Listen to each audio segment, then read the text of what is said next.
U.S. House passes Stopgap bill to avert government shutdown, awaits Senate verdict. In a tense display of legislative brinksmanship, the Republican-controlled U.S. House of Representatives narrowly approved a stopgap funding bill on Friday to prevent a partial federal government shutdown slated for October 1. The measures now heads to the Senate, where its fate remains uncertain. The temporary bill, passed by a razor thin margin of 217 to 212, extends current federal funding levels through November 21, while allocating $88 million to bolster security for lawmakers.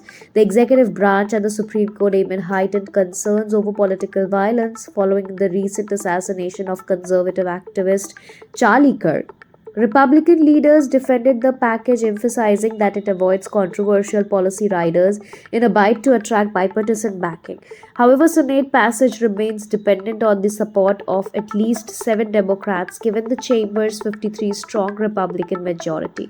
Democrats, meanwhile, are championing an alternative measure that would extend government funding only until October 31, while permanently expanding Affordable Care Act tax credit and reversing Medicaid cut embedded in Trump era tax legislation.